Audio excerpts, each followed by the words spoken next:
reality, and it can be horrible and heart-wrenching. But when those bad things happen to people around you, what are you going to do? How are you going to lead? Are you going to get angry? Are you going to get frustrated? Are you going to lash out at people? Are you going to start going down the spiral of negativity? Are you going to let this horrible situation dictate the way you feel and the way you handle it? Are you going to fall over and fall down and fall apart? Or are you going to lead? Are you going to face this issue with courage, with resolution? I say lead. Lead. Step up to the challenge. Be the one that other people look to. Absorb that impact. Absorb that negativity. Draw fire. Draw fire. That's when a member of a platoon, for tactical reasons, steps into the open to draw enemy fire. Maybe to give another part of his team the chance to move or distract the enemy. But that's what I say. Draw fire. Bring that pain to me. I can handle it when maybe others cannot. When bad things are happening, I am going to try and be the one good thing, the thing standing tall that can be relied upon, because I know that attitude will spread. It will bolster those around me, and we will fight. And in fighting, we will win. And if not the battle, and if not the war, we will win because our spirit, it will never surrender. And that is the ultimate victory. To hold your head high, and even in the face of inescapable defeat, to stand and to fight. That is to win.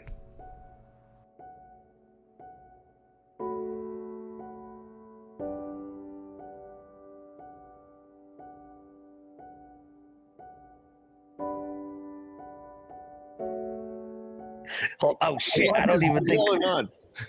What is going on? Garrett's over here talking about how we're gonna get kicked off everything that's going on, and it's so hard to contain ourselves and not talk about it and gangbang on the government.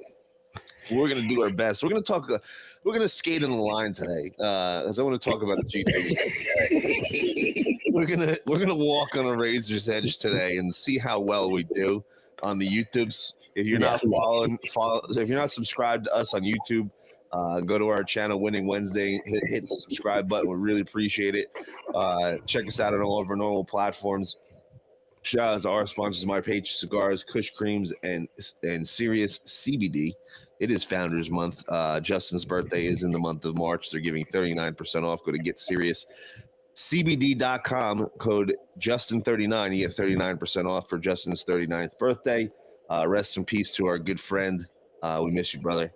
But we're gonna try to be all positive while World War III is looming. While the world is imploding, they're collapsing, and we're over here telling you guys to keep your head on straight and think positively and not let the suck get to you. Listen, how about we our focus of the episode is let's be realistic. well, James.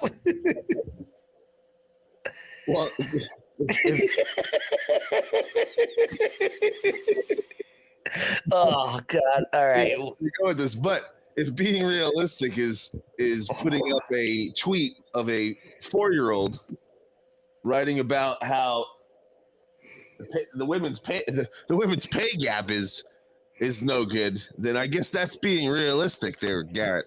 I didn't see this, so this is new to me too. Fresh eyes. Joey Bag of Donuts put out a tweet yesterday of a letter from a 4-year-old named Charlotte, Mhm. and the letter says, "Dear President Biden, I just wanted to tell something not fair to ladies. Men are getting more money." Underlined. Then the girls, I think you should fix this. I think you're the president. Even I'm a child, and I think we should do something. From Charlotte. So things that didn't happen for 1,000, Alex. I'll take things that didn't happen for 1,000. Someone else wrote this. Like I love the hard erase remarks. Yeah. The hard, extra hard erase remarks. But President Biden, Joey Bag of Donuts, he responds and tweets out, "Charlotte." I could see him trying to like mumble this out. Women lose thousands of dollars each year and hundreds of thousands over a lifetime because of gender and racial wage gaps. I'm committed to building an economy where my daughters have the same rights and opportunities as my son. Oh, the daughters that you showered with inappropriately? Those daughters? And the son that's coming out that has been taking money from the good old of CCP. China. Yep, there we go. Did you see that video of the guy who's running the oversight committee or whatever, the senator? I forget his name. He was saying that they have all the bank records. Well, they have at least one of the bank records out of 13, and it's showing them getting sent money, and there's no reason for them, no service required, no nothing. So basically, it's just payoffs over payoffs over payoffs. I mean, we knew this, but now the normies are being made aware of these situations. You mean this guy? Expanding its investigation into Hunter Biden members are now reviewing 14 years worth of banking documents they subpoenaed related to Hunter's business dealings. Congressional correspondent Aisha Hasni is standing by. She's on Capitol Hill. Chairman Comer says even he's surprised by the results. Oh, no, this guy. I'm sorry. All right, joining us now with reaction is House Oversight Committee Chairman James Comer. I want to start with the subpoenas that you sent out. There's been a lot of stonewalling of your committee and a lot of stonewalling of Jim Jordan's committee. These subpoenas are critical for you to get to the truth in all of this. What are your plans if they defy your subpoena? Well, luckily for me, they complied with my subpoena. 2 weeks ago, Sean, I subpoenaed a bank for records for 3 different former Hunter Biden business associates. One of those associates in particular was Rob Walker. We got his account. We confirmed that account around 2 months after Joe Biden left the office of vice president, received a $3 million wire from 2 individuals directly associated with the Chinese Communist Party. The very next day after that wire was received, the Walker account started transferring money into 3 different Biden family members' accounts, including a new Biden family member that's never before been identified as someone being involved in the influence peddling scheme. So this is very serious information that we've received, very troubling information. It does show a pattern that the Biden family was receiving money directly from China. And the question I have, Sean, is what were they doing in return for that money? Now, this is just one account. There are many more accounts and many more associates, but fortunately for us, we've had people, whistleblowers that have been coming in. We knew pretty much which account to investigate. Fortunately, the bank did comply with our subpoenas. All right, there are something called suspicious activity reports that banks write up. If the transaction is suspicious in any way. You've been trying to get a hold of those, but you've been facing a lot of resistance. What will it take to get them? Well, as you know, Sean, we've been demanding these for over a year. The Treasury Secretary Yellen said we couldn't have them because we were in the minority. When I became chairman of the committee, when the House flipped, she said, well, I don't understand the purpose for why you need these suspicious activity reports, which is a joke. Well, then asked for a committee hearing with the person from Treasury that signed the letter declining our most recent invitation. They said they had surgery that day. They offered another person. This person then declined. So we offered to invite them in with the threat of a subpoena for a transcribed interview. We just got word that Treasury has now said they're going to let us have access to those suspicious activity reports. So there's still a lot to learn about how we're going to receive those, but we're moving in a good direction with respect to this investigation. We're moving in a good direction. Fucking shut. Well, I just don't understand. Like Yellen's going, why do you need these? What, checks and balances? Like, isn't that the whole oversight committee's like job to like take in these reports and go look through them and oversee them and see if there are political figures in our government being bribed, being given money, being enemies of the state? China, like communist, like it's not like we're talking about like he got money from England, like one of our allies. We're talking about he got money from China. Yeah. He also got money from the Moscow mayor's wife. Yep. It's a coincidence. And both countries we're fighting with. Just a coincidence. But all of this is going on. We're on the brink of World War III. Joey Bag of Donuts is over in Australia giving nukes to Australia. Nuclear submarines to Australia. It's not going to turn out bad. No. Not at all. No. Tanks to Ukraine, submarines to Australia. I mean, it's just going to be amazing. To be fair, we're selling them, but let's give another country nuclear powers. It's a great idea. It's a great fucking idea. Right in the middle of a wartime stance that everybody's in. It's great. It sounds like a fucking awesome idea. Yeah, just keep giving shit away. There's that going on. The January 6th committee is heating up. The Twitter files is heating up. Like they're literally losing their shit trying to figure out and hold on to this narrative. You have the Smoulier brothers we played yesterday. They did a reenactment of their bum rushing of Juicy Smoulier. Mm-hmm. It was hysterical. I played it yesterday. New York is now telling people to not allow anybody to shop if they're wearing masks because robberies are so high. Oh my God. I'd rather slam my dick in the door all day than listen to these idiots. Look at this. Dude, it's insane. New York Times. Mayor Eric Adams, to prevent robbers from putting out a clear call, all shops do not allow people to enter without taking off their face masks. Mayor Eric Adams. Oh, we didn't see this coming. The mask was very, very convenient when they were rioting and everything else. But now that people are getting robbed and they're in control, they're pissed. So they're like, oh, yeah, masks are no good. We should not allow them. So it's for public safety, James. Who saw this coming, Garrett? Who saw this coming? Every single one of us.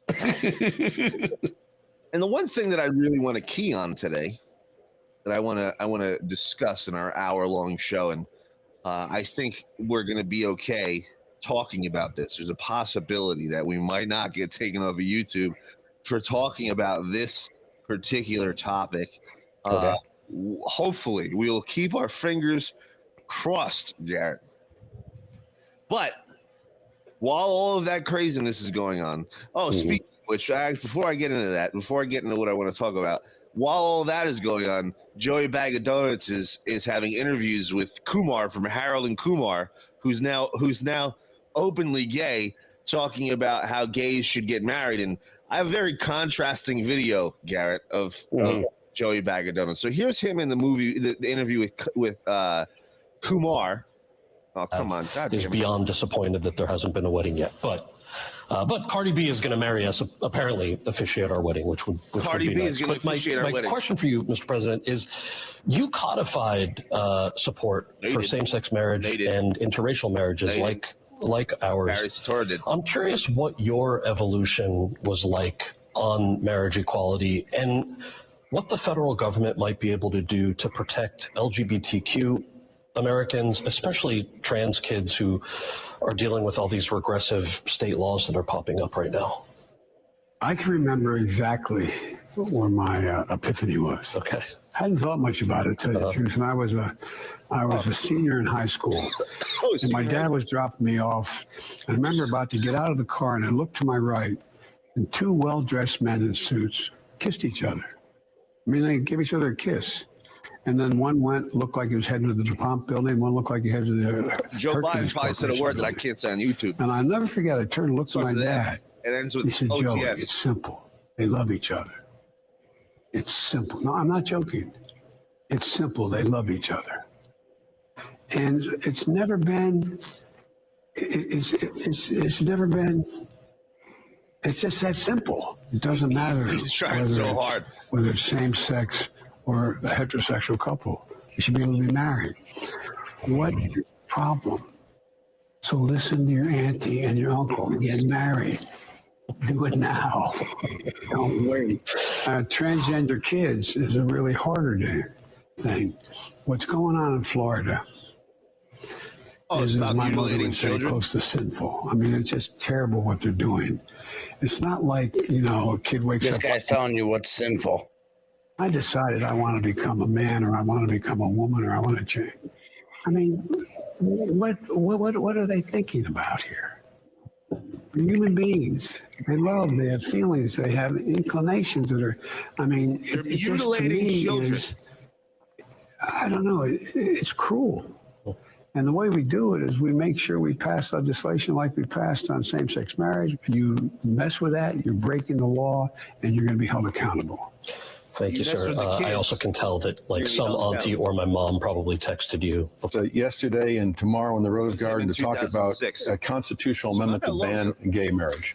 And we're going to debate the next 3 weeks. Guy, by the way. I'm told. There's no way. Gay marriage, a flag amendment, and God only knows what else. I can't believe the American people can't see through this. We already have a law, the Defense of Marriage Act, where we've all voted, not where I voted and others said, look, marriage is between a man and a woman, and states must respect that. Nobody's violated that law. There's been no challenge to that law. Why do we need a constitutional amendment? Marriage is between a man and a woman. What's the game going on here? Do you support gay marriage? No, Barack Obama nor I support redefining from a civil side what constitutes marriage. We do not support that. Well, I think the country's evolving, and I think there's an inevitability for a national consensus on gay marriage. That is my view. But this is the president's policy, and but it is evolving. I think the country's evolving. Has President Obama just been handed a new political headache by the man he shares the ticket with? In a Weekend TV interview, Vice President Biden declared he's absolutely comfortable with men marrying men and women marrying women. The president has been walking a fine line on this issue, loudly cheering increasing acceptance of gay couples, but studiously avoiding an outright endorsement of gay marriage that could trigger a stampede by anti-gay rights voters at the polls. My baseline is a strong civil union that provides them the protections and the legal rights that married couples have, and I think that, and I think that's the right thing to do. But I recognize that from their perspective, it is not enough, and I think this is something that we're going to continue to debate. And I personally am going. So, fuck Barry. So this is the thing with this, right? Like, I don't give a fuck who wants to marry who. You want to marry a dude, go ahead, marry a dude. You want to marry a girl, go ahead, marry a girl. Like, I have one of my friends who is a lesbian. She literally was just like, that was the one thing we had going for us. We couldn't get married. I couldn't get half my shit taken away. Like that was like her exact words.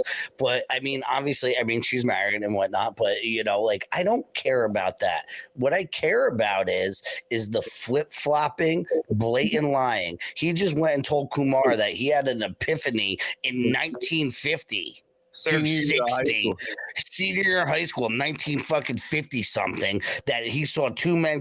There's no fucking way.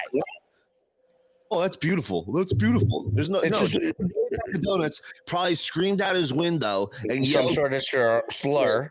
some derogatory slur at these gay guys, and like his stance on gay people, he used to hate them. Oh, I know. And then he was a staunch Catholic, and no, and this. He was very big in the civil rights movement. Like all of his things have flip flopped. Like him sitting there, like another clown world thing. Dylan Mulvaney and Drew Barrymore are having a talk show. They're just hanging out. Like, oh yeah, girl power.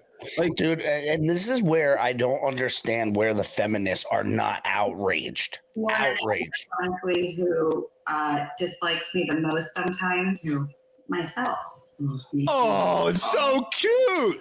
And why are they kneeling? You've asked me now. I don't know, but look at how much bigger. You asked me, like, what Dylan is. Holy shit. Yeah, but what do you do? How much bigger? Okay, that's a great question. Now, you've been doing it a little longer than I have. Well, it's funny because when I was a kid, you starting with ET, it was the first time I was introduced to film reviews, which are basically social media.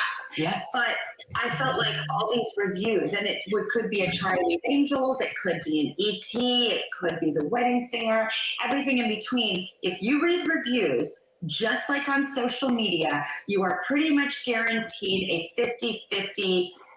Some like it. Some hate it. Like, what the fuck are we doing?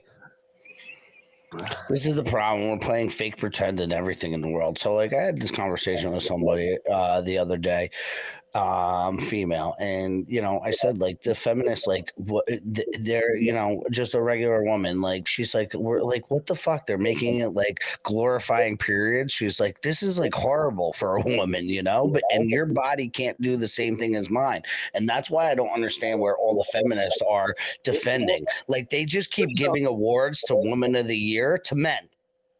They just gave us something else. Dr. Jill just gave some other award to a man for a woman's award. Like, why are you not upset about this? You wanted equality, you want this, and now men are just being better at you than being all these things as well too. And now you got it forced down your throat and you got to accept it. Like, it's not normal. You're paying fake pretend, man. It is. Like, listen, if you're an adult and you want to do this, stay the fuck away from the kids first off. Yeah, and you know what? Like, and that's the whole thing about, there's predators in all forms of life, cultures, colors, religions, sexual orientations, whether you're straight, gay, everything, there's those things in all, it encompasses all people, right? But like, that's the whole big thing. Like, you want to tell me that this is okay, but then having a little boy twerk for a grown man for dollars while another little boy or little girl's watching, and the parents are bringing them to these things, and then you're going to tell us we're immoral. What's going on here, Bubby? It's upside down world. It's clown world. Total upside down clown world. And I don't even know where to begin with some of this stuff. It's fucking nuts. There's such a small percentage of the population but they get such a huge percentage of.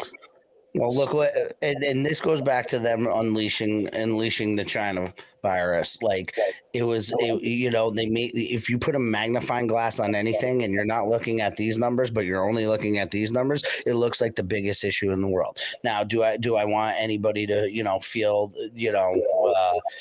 disenfranchised, this, that, etc.? No, we don't. But at the same time, that doesn't mean jam it down the 98% of the population's throat.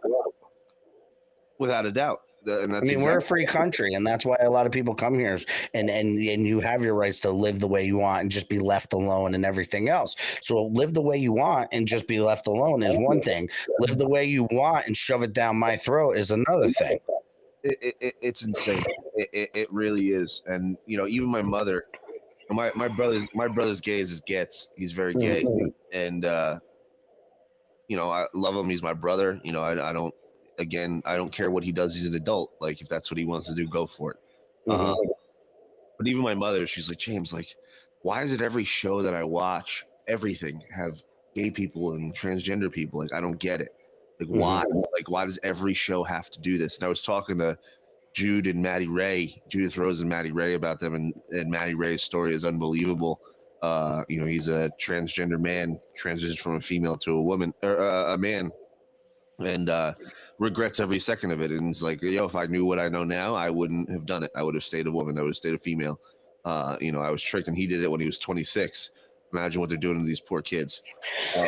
That's my thing about the age, right? Like, and obviously you should, my body, my choice, yada, yada, yada, all that stuff, right? But like, I mean, my argument I always say is like, I wanted to be a Ninja Turtle. If my mom let me sew a shell on my back and now I'm 40 years old and I'm stuck in a turtle shell for the rest of my life, like, I'm like, Mom, why the fuck did you let me do this? I know, man. And that's what, I know that's like, making, light of the situation, but it's the same equivalent. It's like, oh, I wanted to be a unicorn, so I put a fucking horn out of my head. Maddie's like, like my wife can't even we can't even cuddle because I'm in so much pain because of my top surgery. Like I throw up constantly, like because of all the hormones that I was on. Like I have so many issues because of what I decided to do and what I chose to do. And these kids who have no clue about nothing, they know nothing about nothing. Like imagine being a 12, 13, 14-year-old kid. Remember being that age, dude? Like you don't know shit about everything. No, but you don't know shit about shit. One. When you don't even know shit about yourself. Like you're going through puberty, or you just went through puberty. You're just starting to figure yourself out and learn who you are. Like those are very difficult times for a lot of kids. Very difficult times. You shouldn't be making rash decisions in that difficult time. No. Not at all. And I mean, look, what'd you say? Maddie Ray she was 26 years old when she transitioned, and that's the thing. Like your brain's not even fully developed till you're 25. Yeah. So he made a decision when he was old enough and regrets it. Imagine these kids that have no clue about nothing. So before we get in a tangent about that, while all of this is going on, and while Joey Bag of Donuts is doing interviews like that, the banks collapsing everywhere. Did you get that thing I sent you? I sent it over to you like 2 seconds ago, so this way you can pop it up if you want. I haven't looked at my phone, but you got to email it. It's easier for me to pull up. I figured you could just airdrop. Oh, I forgot you don't have the Apple on that side for your. Yep. I don't have Apple. Yep. Besides your phone. But this is a big deal, Garrett. This is a very, very, very big deal. With these banks, and some people are comparing it to a 2008 type collapse, and some people are comparing it to a Great Depression type collapse. And it's yet to be seen, but it's going to be pretty rough road ahead, in my opinion. Wells Fargo's on the chopping block. That'll be a major blow to a lot of people, and I hope they go under. They're one of the worst banks ever. Oh, dude, they literally have screwed me 20 ways till Sunday. They stole thousands of dollars from me. So many times, dude. Fuck that. Emailed it to you. Fuck that bank. But they, you know what's crazy? They're like one of the oldest banks out there, and they were just doing like banking practices that were so unethical for so long that they had to actually stop like selling their, as they call it, their product, like mortgages or products. These are that's the bank's product, right? So they had to stop selling products. Now you're seeing all that stuff coming down with them. Now SBV, like that was like for major tech startup companies, all green new energies, all that other stuff. Companies, yeah. And it's a California-based bank, so it's all that Silicon Valley stuff, and you got all these liberals out in California throwing their money in there. Oh, tech, that's where it's going to be. It's a bunch of people putting money into ideas. Now, nothing's wrong with that, but when it's like, half of these are just money laundering, because literally the week before, or not the week before, but a couple months before, the feds were probing into them for money laundering, and then all of a sudden they go bankrupt. What, a month later, 2 months later? So it's just a giant Ponzi scheme. And the other thing is I don't know if James has it when he can bring it up. Who had their money in that bank and who got bailed out real quick? Old Mussolini. So here it is right here. Gavin Newsom praised Biden's bailout of SVB, omitted the fact that his wine companies and personal accounts all use SVB. Oh, just a coincidence. I'm sure Nancy does too. I bet you Nancy does too. She's in wine country, isn't she? Yeah, she's San Francisco and San Fernando Valley. Or not? Doesn't she have a winery too?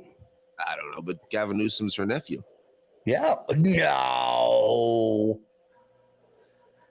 Is that a conspiracy? No, that's true. That's not true. Gavin Newsom is her nephew. You fucking yeah, no shit, man. It's one giant RICO act. So it is. It's one giant. Dude, that's the only way to explain it. This is everybody goes, oh, you believe in all these conspiracies, and Skag said it, and I think Cap said it too. Like, no, it's just one big conspiracy. That's it. Yeah, it's one giant RICO act. And if you can't fathom, like, oh, there's all this stuff, like, just look how they took down the mob. One big RICO act. This guy conspired with this guy, all the way down. Well, that's what I explain to people. I'm like, how do you think the mob got so much control in all of these cities and all of these places? Because they bought everybody off. Like, if you think the mob could do that, why don't you think our federal government could do that? Why don't you think all their resources? Our intelligence agencies can't do that. Like, why don't you think that can happen? They took it down and they were like, this is the best business model ever. Why don't we use it? Yeah. Jeff said Nancy owns, Jeff Yeager in the Facebook chat said Nancy owns a vineyard as well. That's what I thought. Thank you, Jeff. Which I wouldn't be surprised. But here's the thing. Garrett. Here's the thing.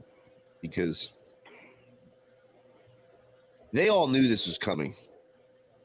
All the elites, everybody took out their money right before it collapsed. A lot of them, got out before everything collapsed. They all knew this was coming. Yep. And, part of me wants all of it to come, as painful as this might be. Because I've said on our show many times, not on the Winning Wednesday show, because we don't really talk about this stuff very much. No, we can't. We're walking on a razor's edge. We are tiptoeing on a razor's edge. Like, it could go either way. It could be one of two things, in my opinion. Because for us to accomplish the Great Awakening and restore our republic, we need to end the Fed. For them to bring in their digital currency, their one world government, they need to end the Fed. They need to destroy the dollar. They need controlled demolition. We need giant explosion. And it's very possible that this is all happening, and it's all to destroy the Federal Reserve, to bring in either the Great Awakening or the Great Reset, to restore our republic, or to put us in the eternal slavehood. Either way. But a lot of people don't realize that what's going on has a lot to do with the Federal Reserve, with these banks. A lot. Has everything to do with it, Bobby. And I think one of the best things that could happen to this country is the Federal Reserve being destroyed. Now, it is a slippery slope. It is a very slippery slope, and this is why it's a razor's edge.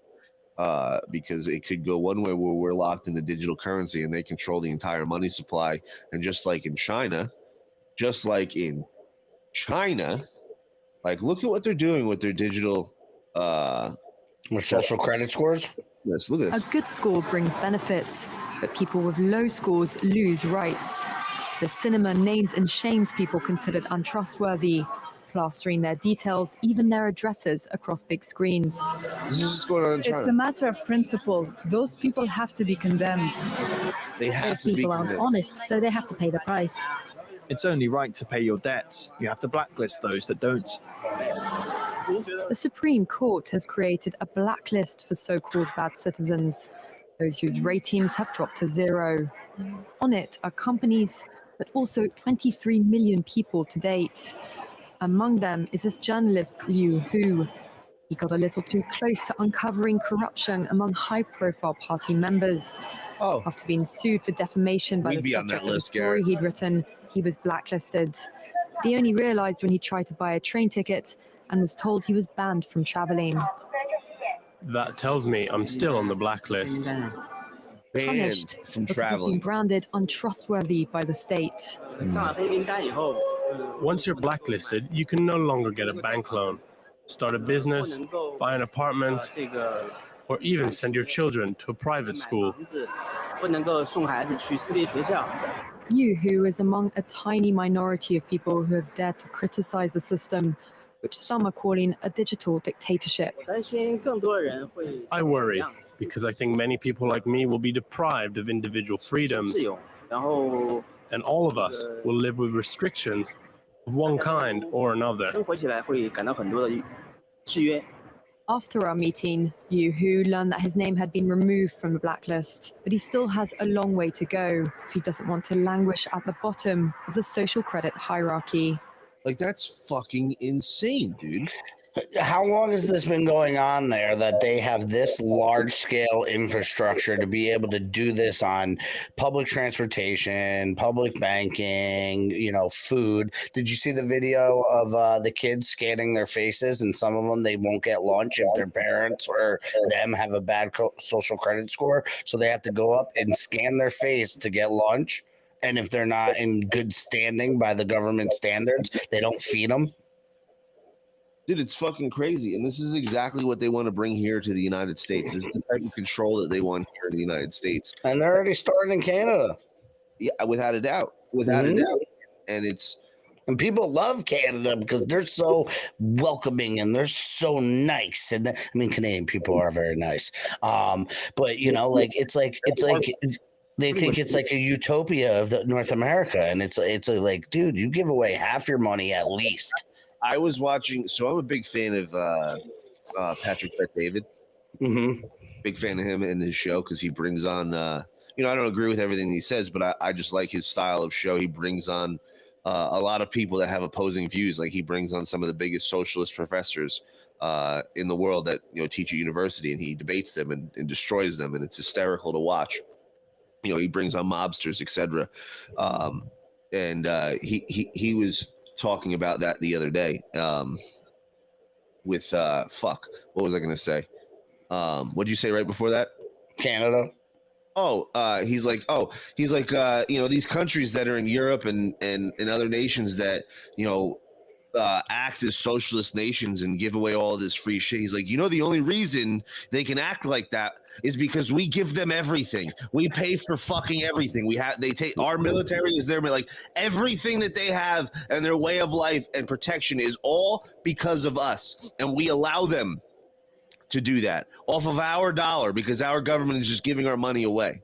Mm-hmm. So get the fuck out of here with all these. Well, that's a big thing with the healthcare. Is like they wouldn't be able to do that socialized healthcare if we didn't pay for all their NATO. We didn't pay exactly for their military. Give them subsidies to do their healthcare. We pay a huge chunk for medication. Where over there, everybody's like, "Oh, just get your medicine from Canada. It's $15, but it's $500 over here." Yeah, because we pay the $500 so they can get it for $15.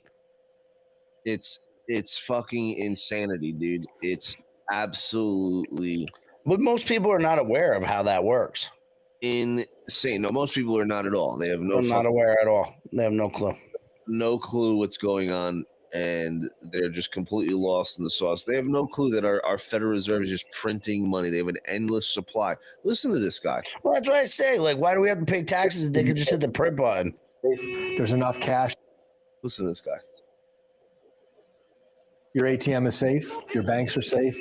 There's enough cash in the financial system, and there is an infinite amount of cash at the Federal Reserve. An infinite amount of cash at the Federal Reserve. An infinite amount of cash at the Federal Reserve. And the Fed. They're just printing money. They're just printing money endlessly. Like, fuck all of these guys. Somebody to love.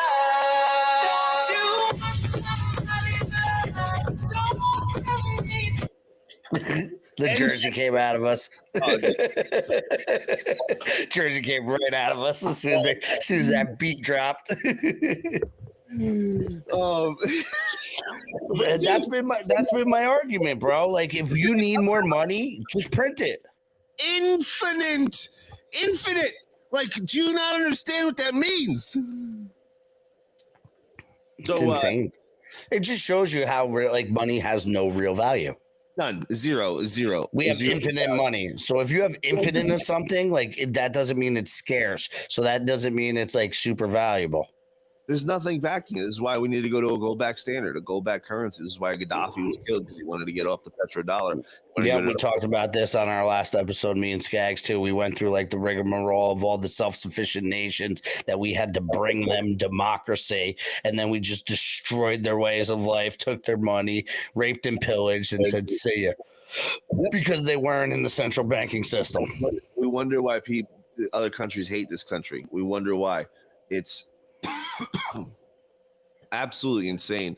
And the shitty part is, it's not the people of these nations. It's not the U.S. people. It's not the Chinese people. It's not the Russian people. It's not the Libyan people. It's not the Iraqis, Afghanis. It's not them. It's this small few at the top that are fucking everything else up for the rest of us.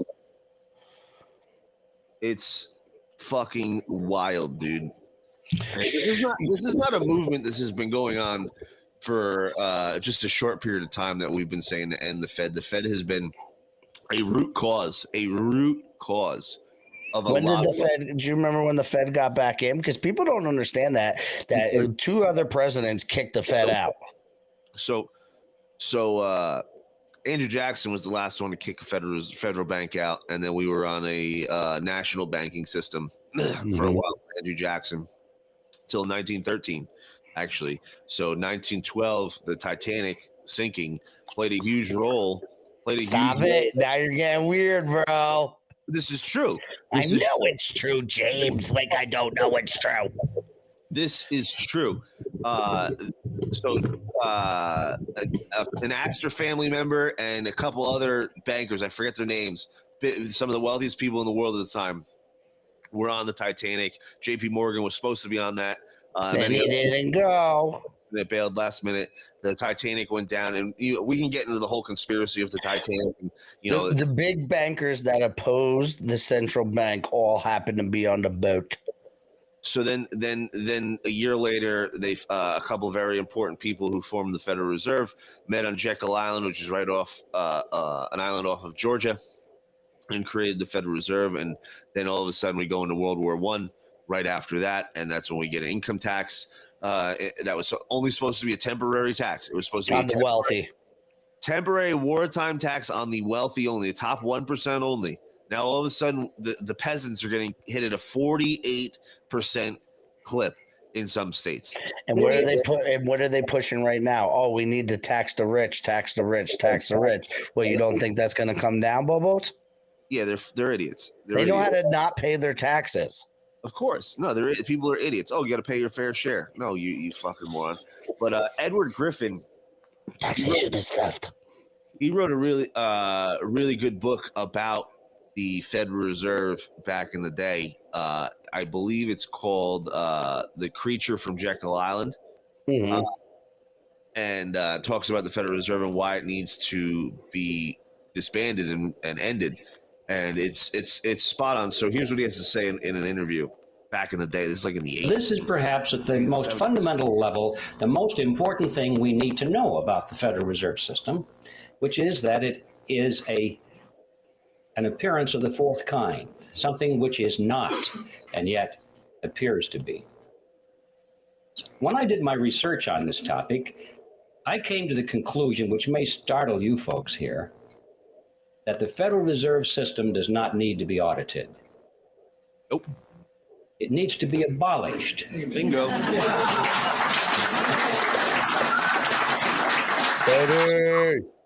And the reason I say that is because I'm sure that if they audited the Federal Reserve System, they would find out that it's doing exactly what it's supposed to do. There's no secret there. There's no shenanigan going on behind the scenes. It's all out in the open. If we'll just study the Federal Reserve System on the basis of what we know already, If we read their literature, if we'll dig into the history, we find out that it's one of the greatest scams of all history. Out on the surface, it doesn't need an audit.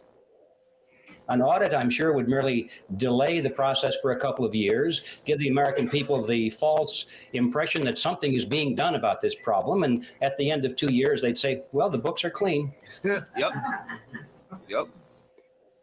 I came to the conclusion that the Federal Reserve needed to be abolished for 7 reasons, actually, and I'd like to read them for you now. I've stated them in rather concise terms. Hopefully, they'll have some shock value, so you can remember them. 7 now. And here they are. First of all, it is incapable of accomplishing its stated objectives. 2, it is a cartel operating against the public interest. Yep. 3, it is the supreme instrument of usury. 4, it generates our most unfair tax. Homework for the class. 5, it encourages war. Yep. 6, it destabilizes the economy. Yep. And 7, it is an instrument of totalitarianism. Bingo. Yeah, Eddie Griffin. I thought he was the black comedian. Isn't that Eddie Griffin too? I actually want to read this book, The Creature of Jekyll Island. You can read? Huh? You can read? Barely. I know. Just test. Grade level, dude. Are we going audiobook? Let's do audiobook. You want that to be our first book club? Ooh. Oh, me and James are starting a book club because we're both like dyslexic and very slow readers. We're very much visual and audio learners, both of us. So if you guys know if that's an audio book for us, so we can listen like podcast format, that would make it a lot easier for us. Well, here's the thing, Garrett. I think what we need to do, because not only do I want to do a book club, I'd like to, because I have a decent book collection as it is, but they're all like self-development books and personal development books and things like that. Business and sales books. I do want to build. I have a couple. I have Mikey Pellow's book. I have Don Jr.'s book. I have a couple. I have Dr. Stella Emanuel's books. So I have a couple good ones in there, but. I do want to build a nice little collection of books. And so it's funny that you say that maybe this will be our first book to read, because there is one book that I do want to add to our list. Ooh, what is it? And dude, I'm thinking about reading instead of scrolling the Twitters at night before bed. Just read like a chapter and put it down. It's chapter 1 of Twitter shenanigans. Yeah. So there is a famous economist, and he's big on gold and silver and precious metals. Mm-hmm. Jeff, that's exactly what I was saying about the Titanic, by the way. It was switched out for the Olympia. I was exactly that. But Jeff, we're both aware. We appreciate we're all on the same page here. I don't want to go down that rabbit hole today because we don't have enough time. Yeah, it's an hour show. It's not like we got a fucking 4-hour banger on Fridays on a 6-part series. So, one of the books that I want to read is a banned book, Garrett. Banned. This is going to be a difficult book to get our hands on because there is no audio book. No, it's a banned book. So there's a couple banned books by this guy, Peter Schiff. His father, I think his name is Elijah Schiff. Mm-hmm.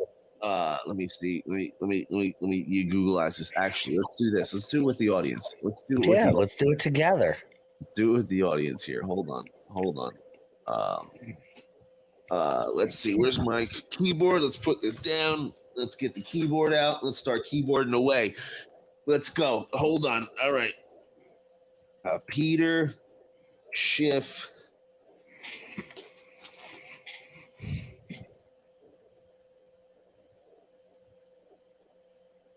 Father. Okay. Erwin Schiff is his name. Erwin. Elijah, you're close. Yeah, that's close. I was close. They're both small hats. But So Irwin's in jail for they got him somehow, but he teaches everybody how to beat the system and how to beat the tax system. So I know where this is headed. I knew it sounded familiar. He wrote this book called The Federal Mafia. Mm-hmm. And it's a banned book. So they did get him. So obviously he tripped up somewhere. Yeah, they tripped him up, but you have to think like it's so easy for them to trip you up. Yeah, they have access to so much stuff. Like they're gonna get you on. If they can't get you on one thing, they're gonna get you on another. Yep. So what did his son write? Well, his son's just big in gold and things like that. He doesn't go heavy into. He's like, Papa went to jail. Papa went to jail. No, Peter Schiff is actually a very smart guy when it comes to gold and silver. Mm-hmm. So Dr. Kirk Elliott, 2 L's, 2 T's, PhD.com/SGTSAM. Go check them out. Or /WPRUSA. Have you talked to him about this yet? I have not. Yeah, this is bananas. What's going on? This is absolutely fucking bananas. Well, I mean, I've been screaming about the rooftops. I mean, Dr. Kirk have done a bunch of shows like guys buy gold, buy silver, or put your stuff into gold back things, silver back things. We've been talking about this for probably well over 2 years. So the book, I'm trying to find a copy of the book. Let's see. Real estate's good too, but it's just so expensive if you're not, if with the banking system and everything else and the interest rates. So it's very hard to obtain that. And with everybody else doing stuff. So if you had money that you could sit on that you can put into real estate, then that's another good event. So, dude, look at this. This is crazy. It's a banned book. They have it on Amazon by a private seller. Mm-hmm. And it's a paperback. And here's the book, Federal Mafia. It's a banned book. Guess how much it costs? How much? I can't see that. Sorry. It's $59.87 for a fucking book. For a paperback book? Yeah, for a paperback book. Because there's no copies. You can't get copies of this book. It's so hard. But there are places actually. There's actually places online that you can read the book online. I'm sure you can do that, or bookstore. I don't know if you'll be able to find it at a bookstore, dude. Like one of them like mom and pop bookstores? Maybe, but you'll have to when you're in there, really search for it. Or yeah, I'm sure. I'm sure there's one copy. It's not like this book was around a lot. But how the government illegally imposes and unlawfully collects income tax, and it literally teaches you how to beat that. So didn't you interview a guy down in Dallas, or not Dallas, somewhere else? Yeah, San Antonio. He doesn't pay taxes. No, neither does Nick. Yeah, I know. I know. Nick, every couple months will be like, "Get out of the system, man. Read this, this, and this." And I'm like, "I'm just waiting to see if you go to jail first, buddy."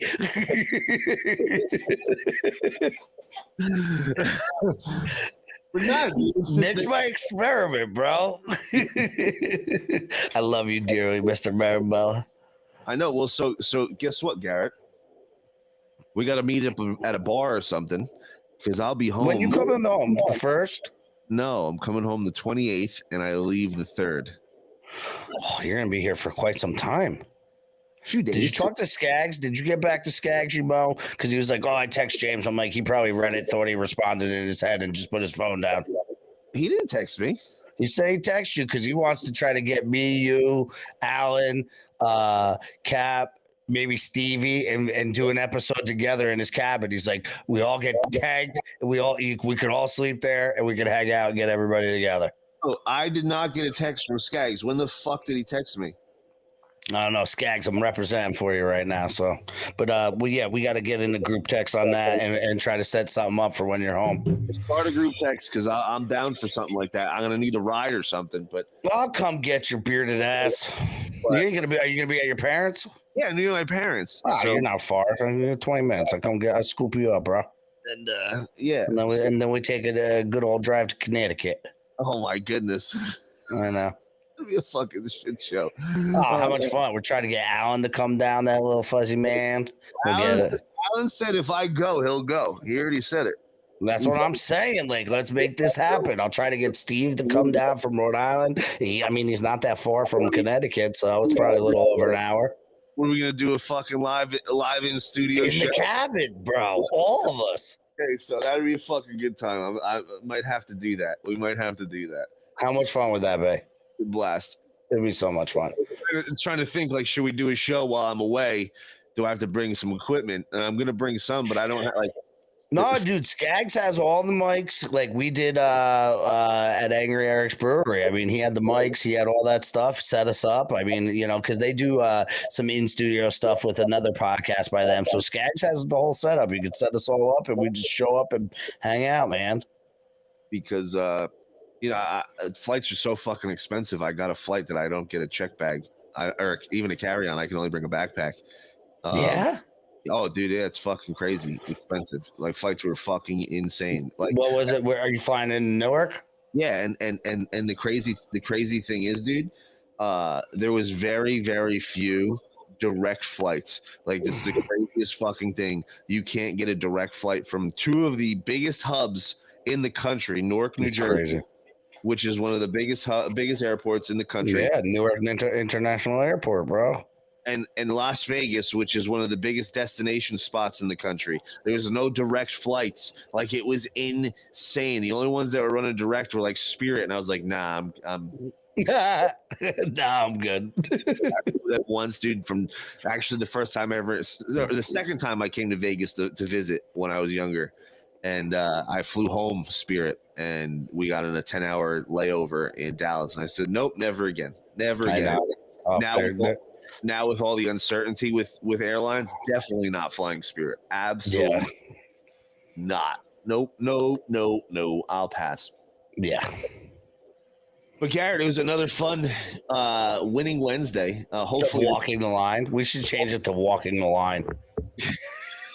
That's the new name of our show. Walk the line.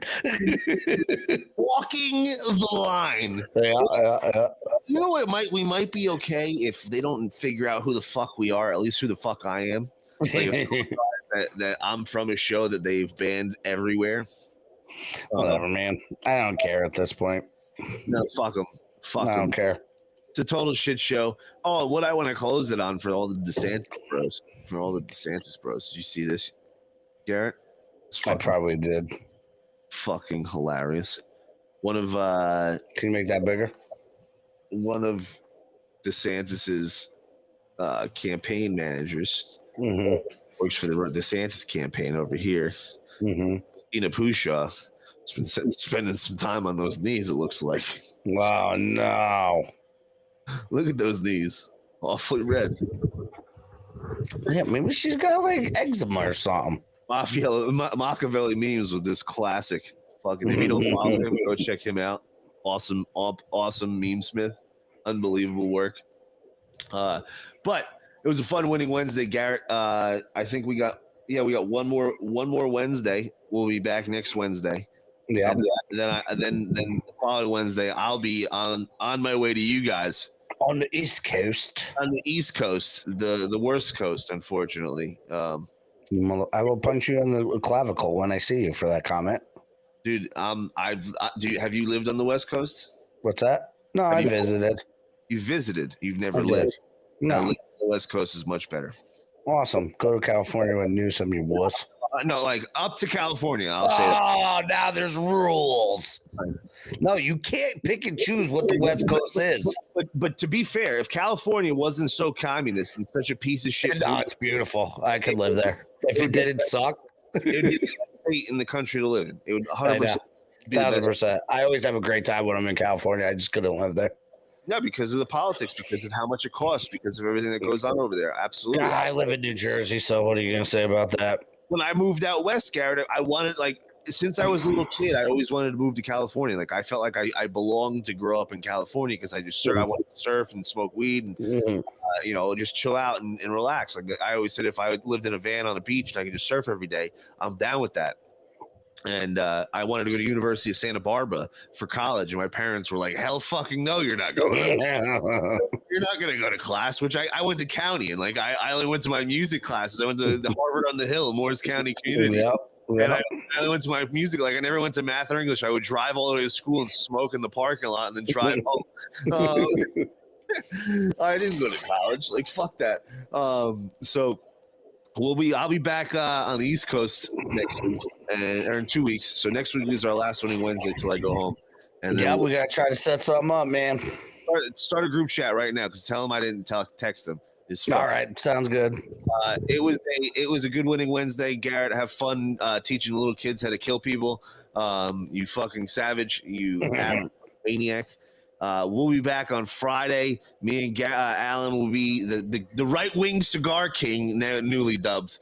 The right cigar king, Alan Jacoby, will be back on Friday with Freedom Friday. The Maceros are joining us. Garrett, check out his show, Sergeant and Samurai. It'll be released on all podcast platforms and the current platforms that you're checking out right now. Give them a follow, subscribe, like, all that fun stuff. We appreciate it. Until next time, guys. Where we go one, we go all. Sometimes bad things, horrible things happen to good people.